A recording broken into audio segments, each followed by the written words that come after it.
हमारा कोई नौजवान बच्चा बैरूनी मुल्क जाना चाहता है काम करने के लिए और अगर पासपोर्ट बनाता है तो पासपोर्ट के लिए बगैर 1000 या 2000 रुपये रिश्वत दीजिए तभी उसका पासपोर्ट बनता है, उसका क्लियरेंस किया जाता है। और मोदी जी दिल्ली में बैठकर बोलते ना खाऊंगा ना खाने दूंगा मगर यूपी की पुलिस को खाने दूंगा। प्रधानमंत्री आवास योजना जो ग्रामीण में आप बेहतर जानते हैं कि जब तक 20 से 30 हजार का कमीशन नहीं दिया प्रधानमंत्री ग्रामीण में भी घर नहीं मिलता किसी को। लखनऊ में एक आलाजाद के बच्चे का गलत तरीके से एनकाउंटर करके उसकी मौत के घाट उतार दिया जाता है। हमने भी उसका कंडेम किया मगर वो बच्चा आलाजाद का था, इसीलिए मुख्यमंत्री ने उन पुलिस वालों को सस्पेंड के साथ गिरफ्तार भी कर दिया। मगर अब यही बीजेपी की सरकार में अल्ताफ नामी बच्चे को कासगंज की पुलिस स्टेशन में उसको लाया जाता है, इसलिए लाया जाता है पुलिस की तरफ से कासगंज की कि उस पर एक इल्जाम लगा दिया गया कि वो किसी एक बच्ची को लेकर भागा था। और जब अल्ताफ को कासगंज के पुलिस स्टेशन में लाया गया मेरे अजीज दोस्तों और बुजुर्गों, 24 घंटे से कम वक्त में उसकी लाश को उसके वालिद के हवाले कर दिया गया। मैं पूछना चाहता हूं योगी सरकार से कि किसानों को यहां पर खाद क्यों नहीं फराहम की जा रही है और क्यों ब्लैक मार्केटिंग खाद की हो रही है, फर्टिलाइजर की हो रही है। ये पूरा बाराबंकी का जिला, यहां पर सबसे ज्यादा मेथी की खेती होती है, लेकिन आज तक यूपी में बीजेपी और योगी की सरकार ने मेथी की फरोख्ती के लिए कोई एमएसपी तय नहीं किया गया।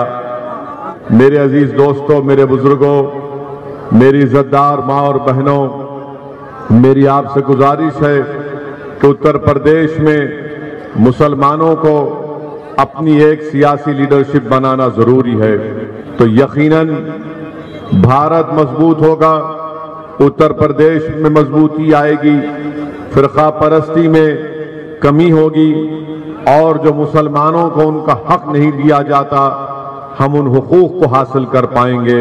आज आप देखते हैं कि बिजली की कीमतों में इतना इजाफा कर दिया गया कि आज वो अपना पावरलूम और हैंडलूम की वो छोटी इंडस्ट्री को भी नहीं चला पाते। यानी हर महाज पर बीजेपी की सरकार हर महाज पर नाकाम साबित हो गई। यहां पर मजलिस के उम्मीदवार को जिला परिषद के इलेक्शन में कामयाबी भी मिली थी, मगर प्रशासन ने और हुकूमत ने हारने वाले को सर्टिफिकेट दे दिया जिसका ताल्लुक समाजवादी से था। इंशाअल्लाह ताला तुमने सर्टिफिकेट तो ले लिया मगर इस विधानसभा में मजलिस कामयाब होगी और यहां से बीजेपी और तुमको हराएगी इंशाअल्लाह ताला। गोरखपुर में गुप्ता साहब को पुलिस कस्टडी में पुलिस के जुल्म से उनकी मौत वाक़ई हो गई, हमने भी उसका कंडेम किया, उसकी मजम्मत की। तो प्रदेश के मुख्यमंत्री गुप्ता परिवार के पास पहुंच जाते हैं, 50 लाख का चेक देते हैं और उसके बाद उन खाती पुलिस वालों को सस्पेंड के साथ गिरफ्तार भी कर लिया जाता है। लखनऊ में एक आलाजाद के बच्चे का गलत तरीके से एनकाउंटर करके उसकी मौत के घाट उतार दिया गया। ये कहकर के अल्ताफ ने कासगंज के पुलिस स्टेशन के बैतुल खला में 2.5 फीट की नल की टूटी से अपने किसी कपड़े के तागे को निकालकर खुदकशी कर ली। मेरे अजीज दोस्तों और बुजुर्गों, मालूम यह हुआ कि अल्ताफ की खुदकशी उस नल के टूटी से नहीं हो सकती 2.5 फीट की। उसका वालिद खुद पुकार पुकार कर कहता रहा कि मैंने पुलिस के बोलने पर अपने बेटे को पुलिस स्टेशन लेकर गया। आप बताइए कि पुलिस स्टेशन में अल्ताफ को मार दिया जाता है और कोई एक्शन नहीं लिया जाता सिवाय इसके कि उनका ट्रांसफर कर दिया गया या उनका सस्पेंशन हो जाता है। कोई अल्ताफ के परिवार से जाकर न मुख्यमंत्री मिलते हैं, न ये बड़ी बड़ी सियासी पार्टियां जो अपने आप को सेकुलर कहती हैं, उनके लोग जाकर अल्ताफ के पीड़ित परिवार से मुलाकात नहीं करते, ना उनके भाषणों में अल्ताफ की मौत का जिक्र होता है। मेरे अजीज दोस्तों और बुजुर्गों, मीडिया ने ये देखना लिखना भूल गई कि जो इस बच्ची के को अल्ताफ पर इल्जाम था कि उसने उस बच्ची को लेकर भागा था, वो कम उम्र नहीं थी, वो 18 साल से बड़ी उम्र की लड़की थी, मगर अल्ताफ की जान चले गई।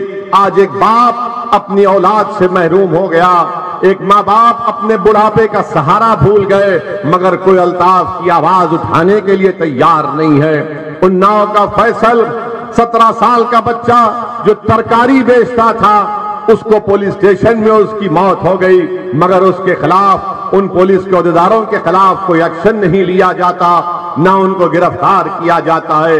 आखिर क्या बात है कि अगर मरने वाले का नाम मुसलमान है तो कोई सियासी जमात बशमूल बीजेपी और दीगर सियासी जमातें उस पर रिएक्ट नहीं करती? आखिर ये कौन सी सियासत है कि इंसान तो इंसान है, मरने वाला जान चले जाती है, मगर मौत भी जब होती है तो देखा जाता है कि उसका ताल्लुक किस समाज से है, किस मजहब से है, और उसी के मुताबिक वो तमाम पार्टियां अपनी बात करती हैं। मेरे अजीज दोस्तों और बुजुर्गों, ये नाइंसाफी का सिलसिला है, ये जुल्म है, और इस जुल्म का खात्मा आप उसी वक्त कर पाएंगे।